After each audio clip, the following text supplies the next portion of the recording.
8월 21일 주일 예배 하나님이 주시는 말씀은 마가복음 9장 7절 8절의 말씀입니다. 제가 마가복음 9장 7절 8절의 말씀을 읽어드리겠습니다.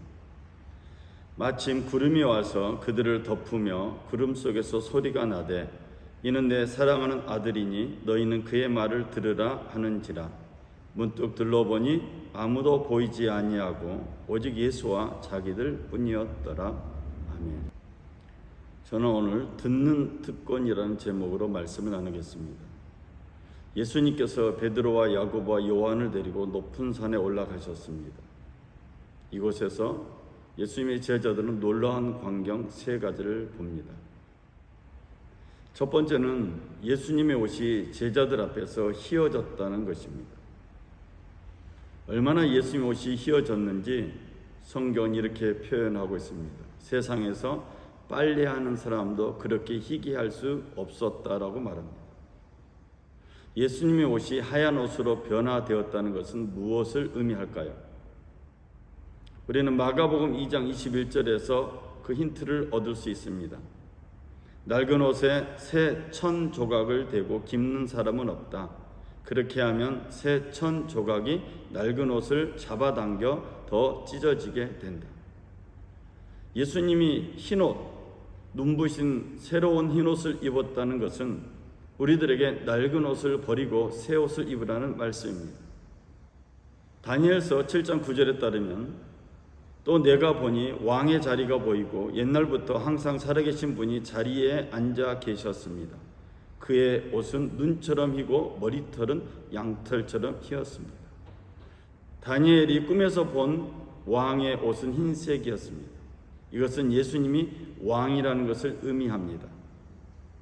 제자들이 예수님의 옷이 흰색으로 바뀌는 것을 보면서 다니엘이 보았던 환상이 기억났을 것입니다.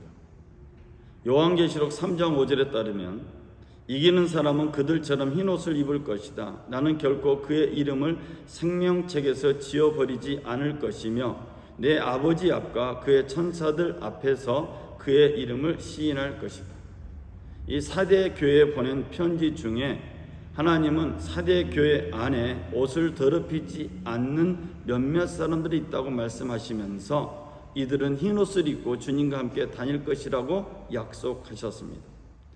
이 세상에서도 볼 수 없는 흰옷, 이 세상에서 도저히 따라갈 수 없는 이 흰옷을 입은 예수님의 모습에서 우리는 예수님이 천상의 왕이심을 알게 되었고 그 흰옷은 다시 주님이 이 땅에 오실 때 하나님의 백성들과 함께 걸어가는 자격이 됨을 말씀하고 있습니다. 두 번째로 제자들이 본 신비한 광경은 엘리야와 모세가 그들의 앞에 나타났다는 것입니다. 엘리야와 모세가 예수님과 함께 제자들에게 나타난 이 광경은 신비롭기 짝이 없습니다. 이 놀라운 광경에 충격을 입어서인지 베드로는 이렇게 예수님께 말했습니다. 랍비여, 우리가 여기 있는 것이 좋사오니 우리가 초막 셋을 짓되 하나는 주를 위하여, 하나는 모세를 위하여, 하나는 엘리야를 위하여 하사이다. 모세와 엘리야가 예수의 제자들 앞에 나타나는 광경도 신비롭지만 모세와 엘리야가 예수님과 함께 대화를 나눈다는 사실 자체가 더욱더 신비로운 사건이었습니다. 그래서 베드로는 무슨 말인지 모르고 그냥 떠들어댔습니다. 엘리야와 모세의 등장은 어떤 의미일까요? 엘리야와 모세는 율법과 선지자의 대표적 이름입니다. 엘리야와 모세는 하나님 일을 하다가 낙심에 빠져 있을 때 하나님께서 나타나심을 경험했습니다.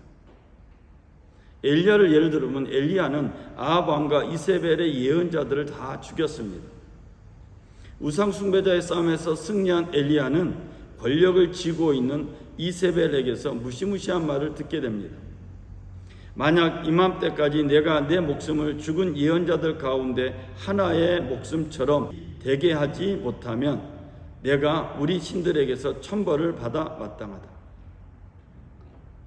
엘리야는 영적 싸움, 우상 숭배와의 싸움에서 승리는 했지만 이세벨이라는 권력자와의 싸움에서는 승리하지 못했습니다. 엘리야는 이세벨의 말과 힘에 눌려서 낙심하게 되었습니다. 그래서 도망쳤습니다. 혼자서 하룻길을 가서 광야에 도착했습니다. 그런데 엘리야는 로뎀 나무 아래에서 이제 죽고자 했습니다. 하나님은 천사들을 보내서 엘리야를 회복시켰고, 회복된 엘리야에게 하나님이 나타나셨습니다. 산으로 가서 여호와 앞에 서 있어라. 이제 곧 내가 지나가겠다. 엘리야는 하나님의 나타나심을 통해서 하나님 인도함을 받게 되었고, 왔던 길로 돌아가서 하나님께서 지시한 일을 하게 됩니다. 그리고 바알에게 무릎 꿇지 아니한 사람이 7,000명이 남아있다는 소식도 듣게 됩니다. 이처럼 엘리야는 하나님의 일을 하다가 낙심했다가 다시 하나님을 만난 경험을 한 예언자입니다. 모세는 어떻습니까? 모세는 하나님께 일벌 받은 사람이기도 하지만 이스라엘 백성이 거부당하여서 두 번째 산에 올라간 사람이기도 합니다. 출애굽기 33장 19절에서 하나님은 모세에게 이렇게 말씀하셨습니다. 내가 내 모든 선함을 내 앞에 지나가게 하겠고 내가 내 앞에 내 이름 여호와를 선포하겠다. 나는 내가 불쌍히 여길 자를 불쌍히 여기고 긍휼히 여길 자를 긍휼히 여길 것이다. 이스라엘 백성이 거부당해서 두 번째 산에 올라간 모세에게 하나님은 나타나셔서 그를 책망하거나 처벌하지 아니하시고 하나님의 약속의 말씀을 주셨습니다. 이처럼 엘리야와 모세는 율법과 예언자를 대표하는 대표적 인물이기도 하지만 하나님을 만난 체험을 하는 대표적인 인물입니다. 엘리야와 모세의 등장은 예수님께서 하늘에서 오신 분이라는 것을 증명하는 것입니다. 베드로는 이 땅에서 초막셋을 지어서 모세와 엘리야를 함께 모시려고 했습니다. 엘리야와 모세의 등장이라는 이 신비로운 모습을 보면서 베드로와 제자들은 너무 무서웠고, 베드로는 아무 생각 없이, 너무 무서워서 아무 생각 없이 떠들어 댄 것 같습니다. 이런 정신없는 제자들에게 세 번째 신비로운 광경이 나타납니다. 구름이 와서 그들을 덮었고 구름 속에서 소리가 났습니다. 이는 내 사랑하는 아들이니 너희는 그의 말을 들으라. 잠시 후에 제자들이 눈을 비비며 주변을 둘러보았습니다. 엘리야와 모세는 없고 오로지 예수님만 계셨습니다. 구름 속에서 들린 주님의 음성, 이 하나님의 음성은 예수님께서 하늘에서 오셨을 뿐만 아니라 하나님의 아들이라는 비밀을 제자들에게 말한 것입니다. 하나님의 아들이신 예수를 그냥 나사렛의 청년 정도로 알았고 선지자 중에 한 사람 정도로 알았던 제자들에게 오늘 이 신비로운 광경은 예수님이 하나님의 아들 인자임을 분명히 말씀하고 있습니다. 그래서 이 신비로운 광경 세 가지는 제자들에게 헌옷을 벗어버리고 율법을 벗어버리고 새 옷 예수 그리스도의 옷을 입을 것을 말씀하고 있습니다. 이 듣는 특권은 아무에게나 주어진 것이 아닙니다. 듣는 특권은 특별한 사람에게만 주어집니다. 예수님의 제자들은 듣는 특권을 가지게 되었고 이 듣는 특권을 통해서 하나님의 나라의 비밀을 알게 되었습니다. 신비로운 경험을 산에서 경험했던 제자들, 그리고 산에서 내려오면서 예수님의 제자들에게 이렇게 경고하고 또 경고하셨습니다. 인자가 죽은 사람 가운데서 살아날 때까지는 지금 본 것을 아무에게도 말하지 말라. 메시아, 인자가 죽었다가 다시 살아난다. 이 말도 잘 이해가 되지 않지만 예수님은 지금 이 본 것을 아무에게도 말하지 말라고 경고하셨습니다. 나중에 제자들은 알았을 것 같습니다. 그들이 이 산에서 신비한 경험을 한 것은 예수님의 부활에 대한 예표였다는 것. 예수님의 부활을 경험하기 전까지는 이 신비한 경험을 이해할 수 없다는 것을 제자들은 나중에 알았을 것 같습니다. 제자들은 예수님의 경고의 말씀을 들으면서도 이 말씀이 무엇을 의미하는지 잘 몰랐습니다. 예수님의 제자들은 말라기 4장 5절의 말씀을 말라기 4장 5절에 있는 말씀을 율법학자를 통해서 배웠습니다. 또 알고 있었습니다.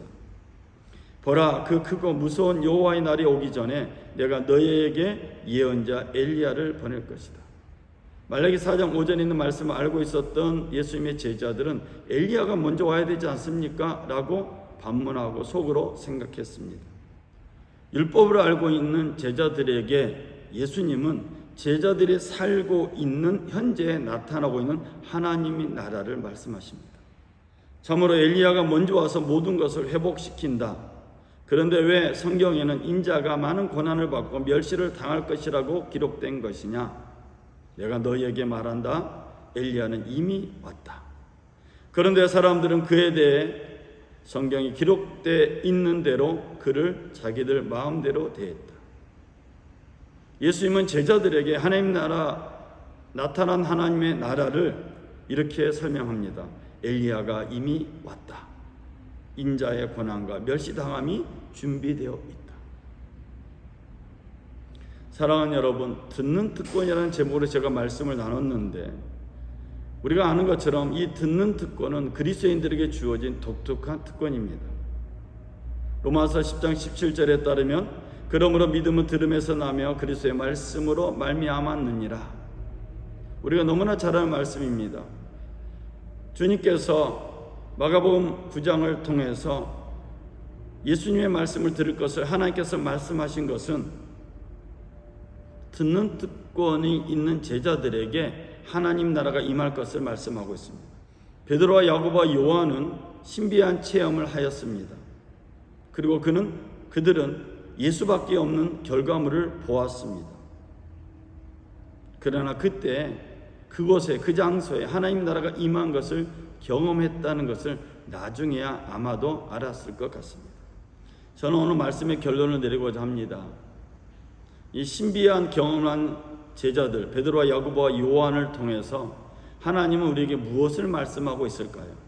우리가 베드로와 야고보와 요한처럼 듣는 특권을 가진 사람이라는 것을 성경은 말씀하고 있습니다. 두 번째, 이 듣는 특권을 가진 사람에게는 하나님 나라를 볼 수 있는 은혜가 있다는 것입니다. 하나님 나라는 과거의 사건이 아니고 현재의 사건입니다.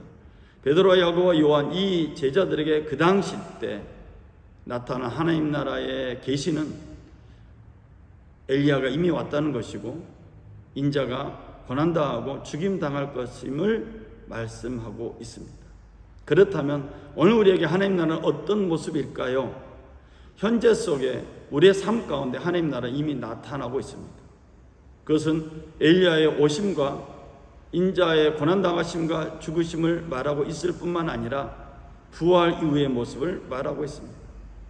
예수의 부활을 이미 경험했고 예수의 부활의 소식을 들은 우리들에게 하나님 나라는 다양하게 임할 것입니다. 사랑하는 여러분, 하나님의 다스림이 저와 여러분의 삶 가운데 나타납니다. 말씀을 통해서 나타납니다. 찬양을 통해서 나타납니다. 기도를 통해서 나타납니다. 특별히 순복음교회는 하나님 나라가 현재적인 사건임을 강조합니다. 오래된 과거의 사건이 아니라 지금도 우리 현재 삶 가운데 직장 속에, 사업장 속에, 또 우리의 삶 속에 나타나고 있음을 강조합니다. 그걸 어떻게 알 수 있습니까? 하나님의 말씀을 읽고 들을 때 알 수가 있습니다. 여러분의 마음의 문을 활짝 열고 하나님 말씀을 들으시기 바랍니다. 하나님의 나라가 여러분의 삶 가운데 구체화되고 현재화되고 그래서 하나님의 놀라운 비밀들을 깨닫는 저와 여러분 되시기를 주의 이름으로 축원을 드립니다. 기도하겠습니다. 사랑의 주 하나님 아버지, 하나님의 나라의 비밀을 알기를 원하여서 오늘도 하나님 말씀을 듣는 우리 믿음의 가족들을 축복합니다. 베드로와 야고보와 요한이 이 신비한 경험을 통해서 하나님 나라를 경험한 것처럼 오늘 우리가 말씀을 듣는 특권을 통해서 하나님 나라를 경험하길 간절히 원합니다. 이 악한 세상 가운데 미혹되어서 마음과 몸과 생각을 빼앗기지 않게 하시고 하나님의 선한 역사가 우리의 삶 가운데 나타남을 경험하게 하여 주시고 오직 성령으로 열매 맺게 하여 주옵소서. 파주시 아동로 136 이 땅을 특별히 선택하여 주신 하나님, 이곳에서 하나님 나라의 비밀이 우리의 삶 가운데 풍성히 나타남을 믿습니다.